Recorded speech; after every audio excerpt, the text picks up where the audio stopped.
Está começando mais uma edição do programa A Hora e Agora, aqui no Canal 10, Web TV. Também disponível no Conexão TV, Canal 99, no YouTube, nas redes sociais da Uninter e canais parceiros. Meu nome é Rafael Rodrigues, seja bem-vindo a mais uma edição. E hoje nós vamos conversar um pouquinho sobre o ensino de línguas e por que é tão importante investir nesse segmento acadêmico para investir no seu currículo, no seu trabalho, para conseguir uma promoção, para conseguir se destacar no mercado de trabalho. E a gente está recebendo diretamente de BH, de Belo Horizonte, nosso professor Vaírson Cássio. Bom dia, Vaírson, tudo bem com você? Tudo jóia?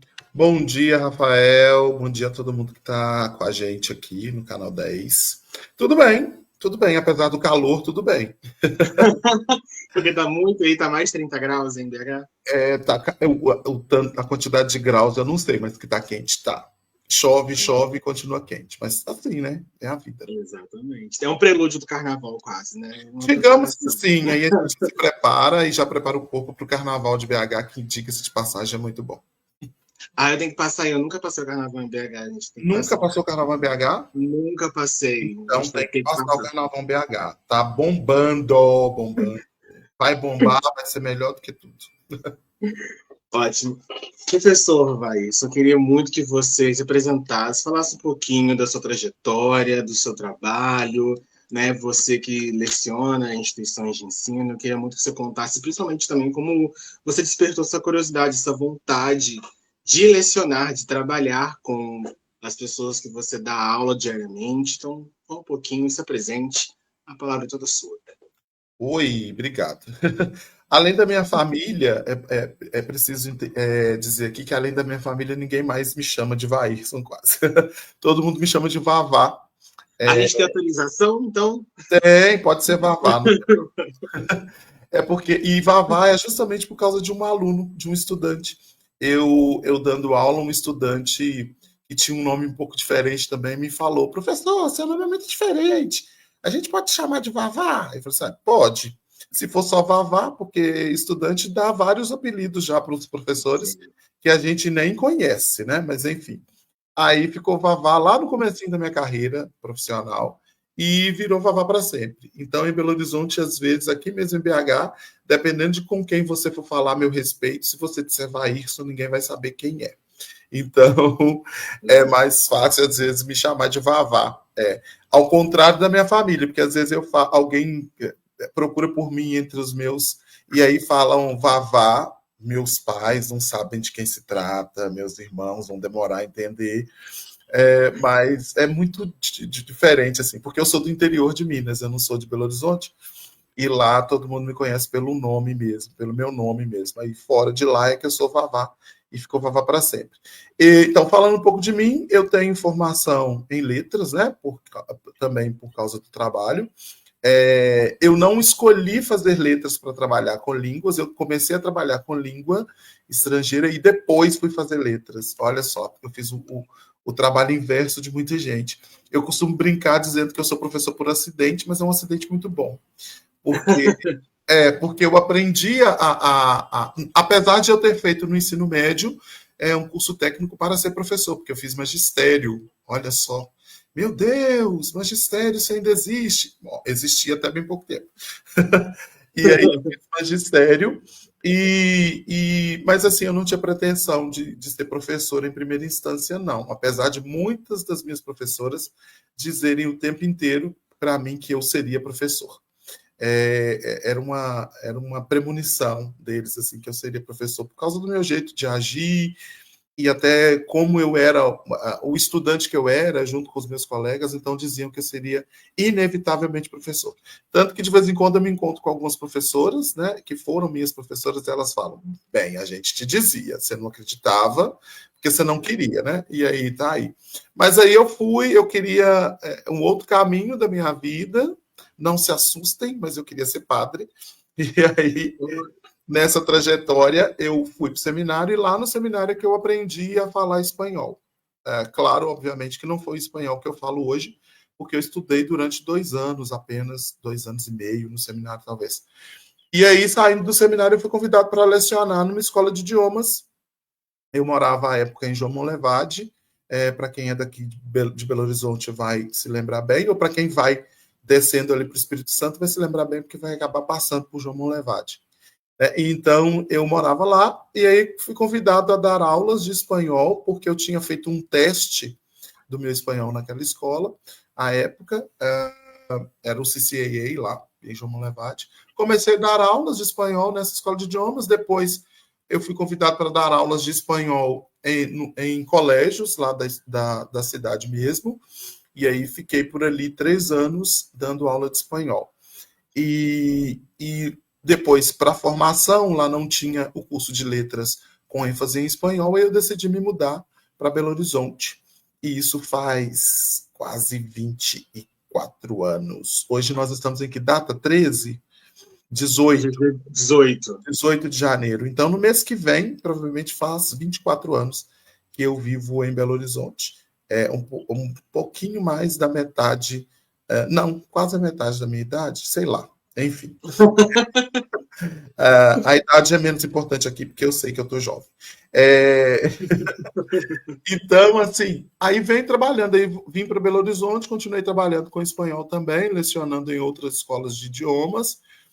Trabalhei no FISC durante um tempo, na rede FISC, quase 10 anos, um pouco mais de 10 anos talvez. Depois trabalhei também num curso de idiomas que acontece na Faculdade de Direito da UFMG, e depois comecei a trabalhar na rede regular aqui em Belo Horizonte, do ensino regular, da educação de ensino regular, do ensino médio, do Estado, também com espanhol. E aí fui trabalhando, né? Então, durante esse tempo todo, trabalhando, estudei, aí eu me formei em letras de espanhol, também me formei em revisão de texto, que é uma outra vertente que eu gosto muito, e hoje eu trabalho muito menos do que eu trabalhava com espanhol, e muito mais com português, porque eu sou professor de 2 redes públicas, a rede pública municipal e a rede pública estadual. Então, e trabalho com português nessas 2 redes. Mas, assim, não me afastei do espanhol. Estou sempre trabalhando com espanhol, com alguma aula particular, com tradução de documentos, tradução de resumos de trabalhos acadêmicos, e assim. Então, são 23, agora quase 24 anos como professor, e desses bons anos como professor de espanhol. Acho que é isso, né? Sim, sim. Eu queria aprofundar com você em relação ao espanhol. Quando a gente vai investir na nossa carreira, né, na nossa vida profissional, a gente escolhe um caminho, um segmento, uma área de atuação que provavelmente vai necessitar de ter uma segunda língua, né, um inglês, um espanhol, ou em alguns casos até em outras nacionalidades, outras vertentes de línguas, né? O espanhol está muito próximo de nós, né? Eu acho que é uma língua que poderia ser mais disseminada no país, né? Em alguns casos é fundamental, né, para você não só se comunicar, mas talvez você ser um porta-voz, para você garantir uma promoção, de você atuar numa outra região, e às vezes a profissão vai demandar, né, de você saber ser fluente, né, de você investir nessa área. Você pode ver se quando professor, enquanto profissional também, em 2024, né, com esse ritmo acelerado da tecnologia, com tudo sendo extremamente veloz, né? Hoje em dia a gente fala até bem mais rápido, né? No ritmo 1,5, 2, assim, né? Nas redes sociais, com tudo tão acelerado e tão rápido, né? No momento atual que a gente vive, né? Para você, enquanto profissional, o que você acha da pessoa que ainda não sabe se vai investir ainda em língua, se é um caminho que é necessário, ou se é apenas um a mais no currículo? Qual é a sua opinião sobre o assunto? Bem, alguém que não queira investir numa língua estrangeira, no idioma, numa outra língua, qualquer que seja ela, eu acho que é alguém que está parado no tempo. Né? Primeiro, porque assim, a gente vive e essa hiperconexão que a internet nos dá exige de nós exatamente isso. Né? Quem não escuta uma música estrangeira? Né? Quem não vê alguma entrevista em língua estrangeira?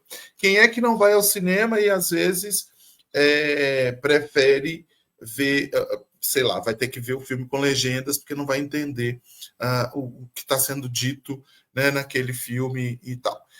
Ou então, e a gente sabe que a língua está entre nós, as línguas estrangeiras estão entre nós. Já há muito tempo. Foi-se o tempo em que eu simplesmente, sei lá, só se eu decidisse é que eu ia ter contato com um idioma estrangeiro e tal. Não. Hoje não tem mais essa decisão. O idioma, qualquer idioma estrangeiro, está. Eu costumo brincar que eu falo assim, ele está no meio de nós. E aí eu não estou falando de Jesus Cristo, eu estou falando de tudo. Né? Então, assim, quem ainda pensa que não deve, não precisa investir numa língua estrangeira, está parado no tempo. Né? Qualquer que seja a língua estrangeira.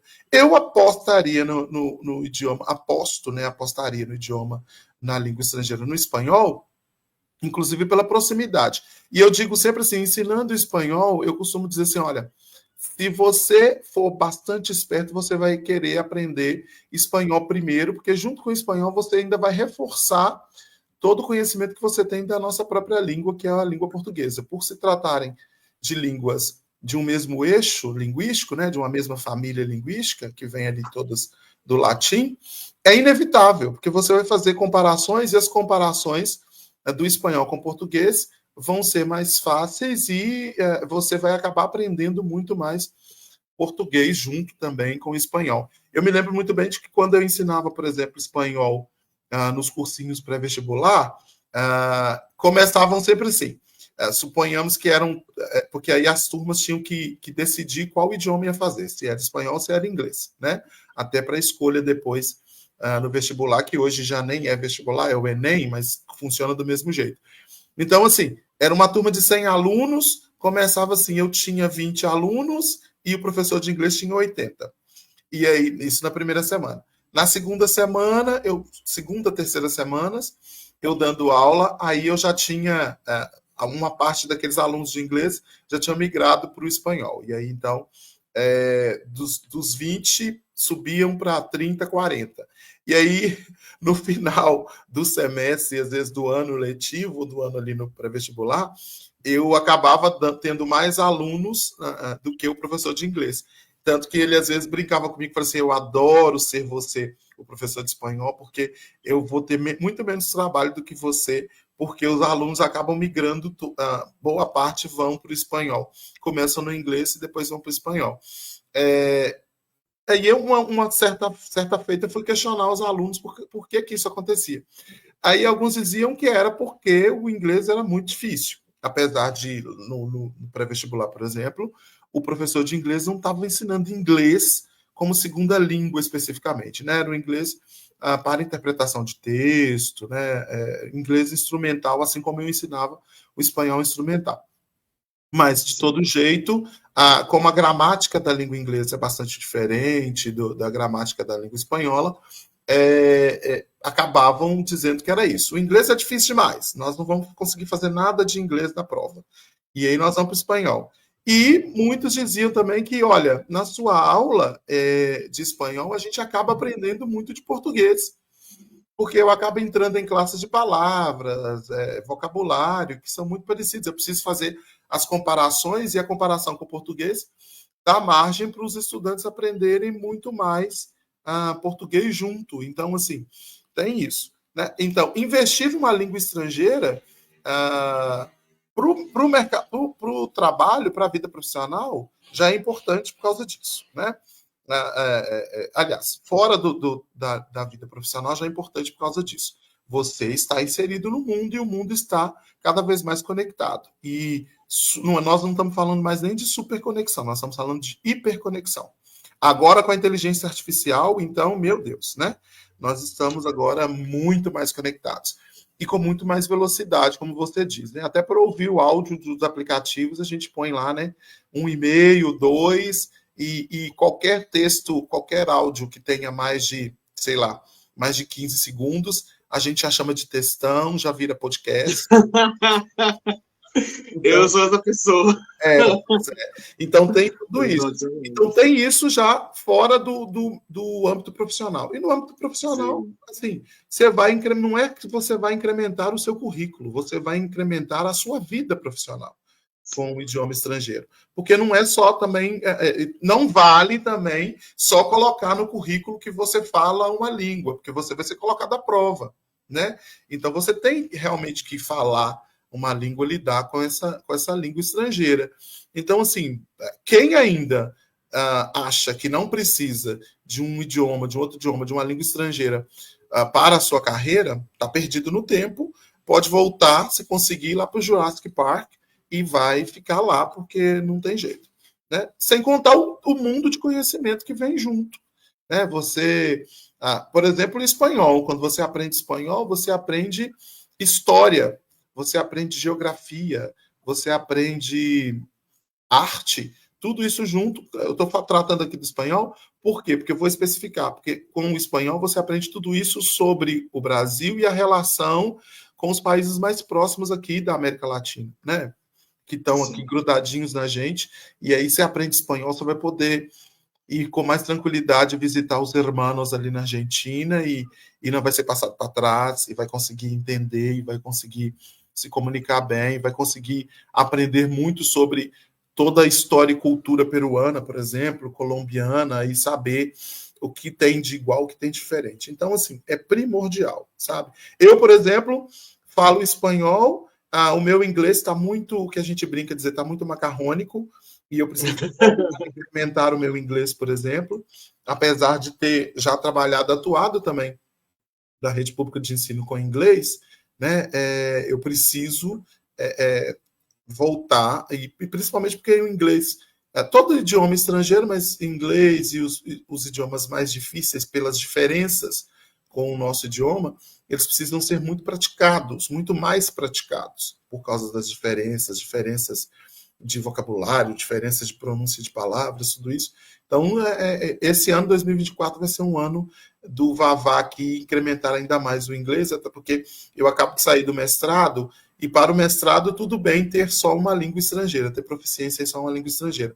Mas, assim, via de regra, daqui a pouco eu vou buscar o doutorado, e para o doutorado eu preciso ter, no mínimo, 2 línguas estrangeiras, imagina. Então, olha só, não é só para a vida profissional, para estudar também. Né? Quem quer se manter na vida acadêmica e quer avançar, vai ter que ter idiomas, vai ter que estudar uma língua estrangeira. Esse é o gancho que eu queria pegar com você sobre a vida acadêmica. Você já é professora há um tempo, né? Então tem experiência no assunto, e eu queria que você desse dicas para professores de primeira viagem. Né? Vou chegar na sala de aula, tem esse monte de alunos aqui, o que eu faço com eles? O que eu vou fazer para esses alunos ficarem quietos, para eles prestarem atenção em mim, para eles focarem, para ter um bom rendimento? Então, você, professor, vai dar essa mini aula para a gente. Os professores vão começar agora, no mês de fevereiro, inclusive devem estar se preparando agora, inclusive em casa ou na escola. Quais dicas você pode dar para professores que vão começar a trabalhar? Nossa, você me põe num beco sem saída, hein? Mentira. Como a gente costuma dizer aqui em Minas, né? Você me apertou sem me abraçar, né? Assim. Olha só, a principal dica é buscar entender os seus alunos. Né? Eu digo sempre isso, buscar entender os seus alunos. E como é que eu faço isso? Eu vou ter que sair do meu lugar, de professor. Né? Porque a gente está acostumado, e principalmente alguém, quer dizer, não sei, quem está chegando agora para atuar como professor, talvez sofra menos com isso, porque eu estou há 24 anos lecionando e eu sou do tempo da educação bancária. O que é isso? Não é educação paga pelo banco, não. Educação bancária é aquela em que o estudante chega, se senta, o professor fala, escreve no quadro e está tudo bem, né? Eu fui educado com essa educação, e assim, com o máximo de respeito ao professor, né? Só falar quando o professor permitir, tudo isso. Isso não existe mais, né? Não existe mais. A educação hoje é a educação cada vez mais do diálogo, da conversa, da interação. Acho que a palavra-chave é interação. E para você interagir com o seu estudante, nada melhor do que você saber quem é o seu estudante. Então, assim, eu digo sempre que eu preciso me colocar no lugar desse estudante, né? E pensar ali, eu acho que, claro, você vai ter que pensar qual é o seu público, de onde ele vem, né? Por exemplo, eu trabalho com público, meus estudantes são estudantes, a maioria, pelo menos, cerca de 70%, 80% dos meus estudantes da periferia da cidade, da capital Belo Horizonte. Eu recebo estudantes da periferia.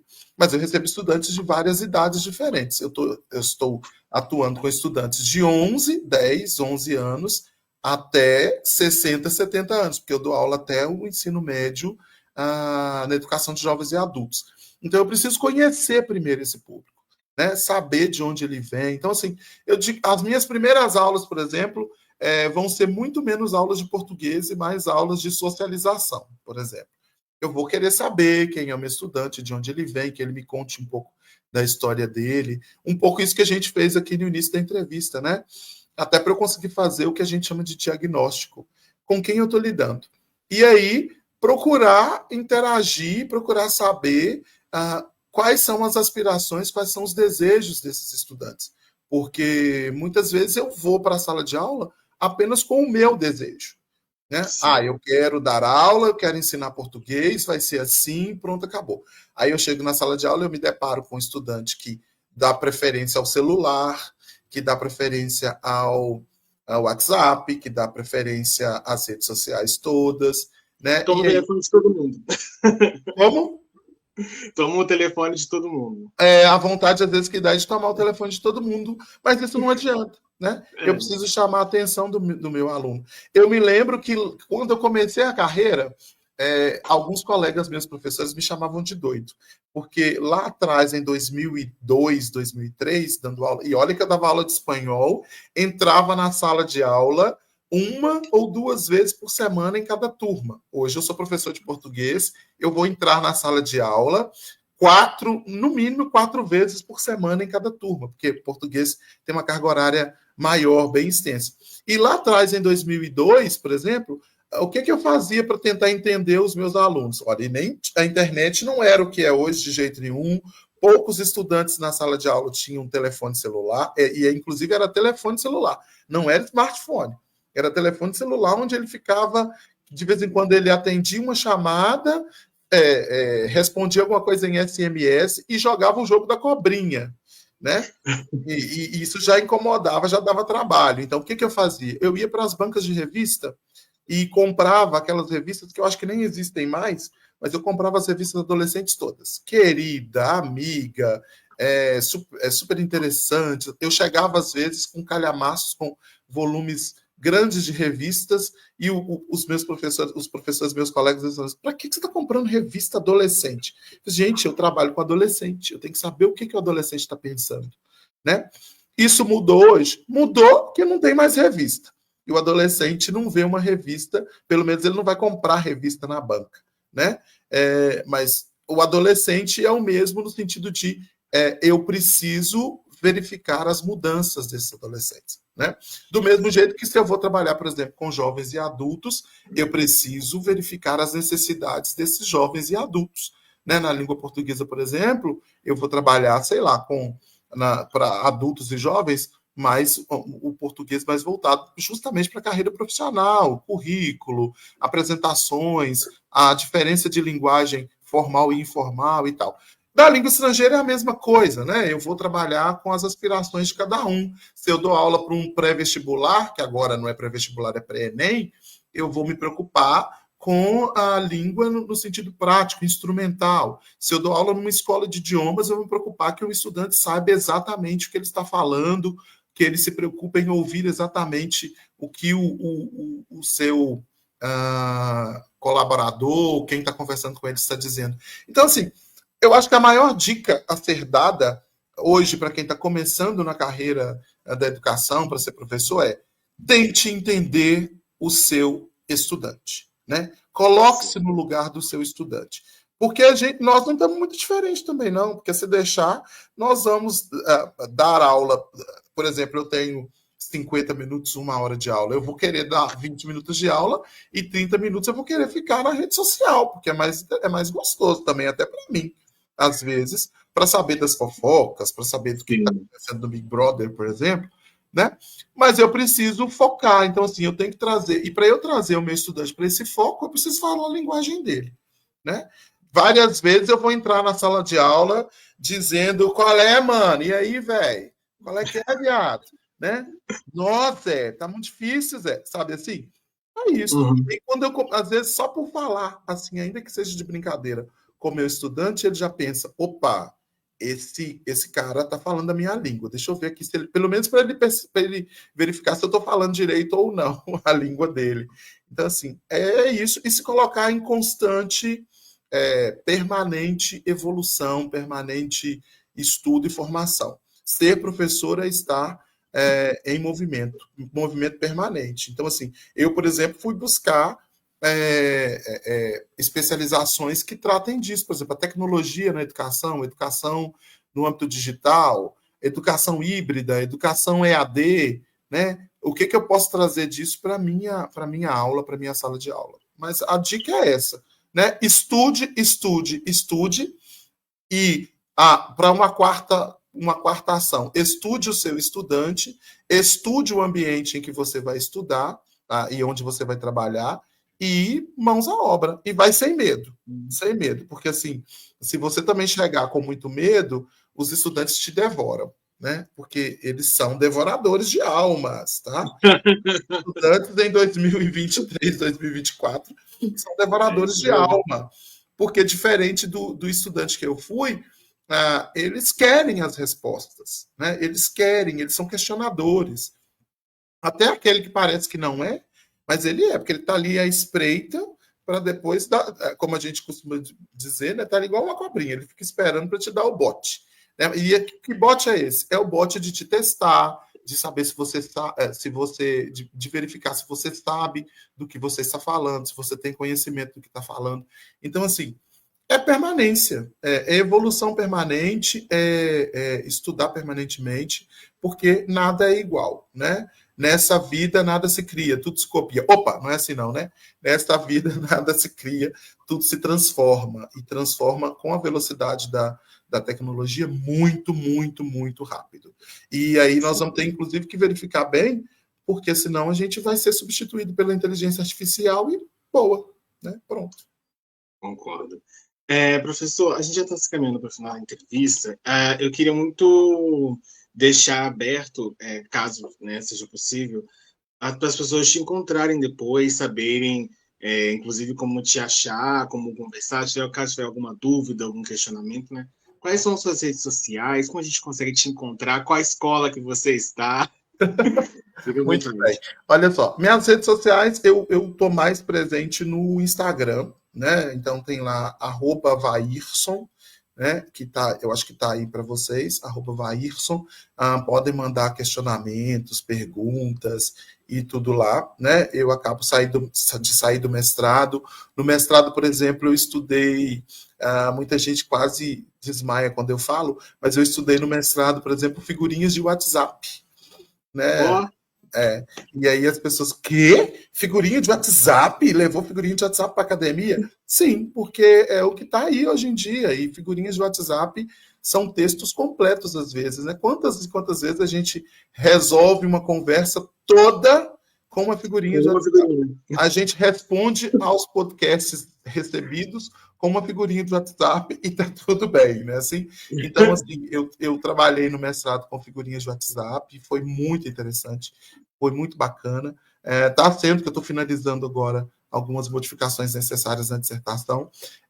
Então, assim, me encontrando por ali nas escolas, eu trabalho na região leste de Belo Horizonte, então vão me encontrar numa escola municipal, que as pessoas conhecem muito ali na região leste, Escola Municipal Santos Dumont. Amo a minha escola, amo os meus piquititos e grandões, né? Eu estou sempre trabalhando com nono ano e tal.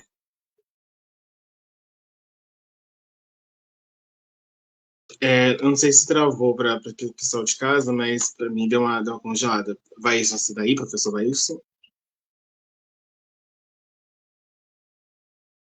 Não, tudo bem.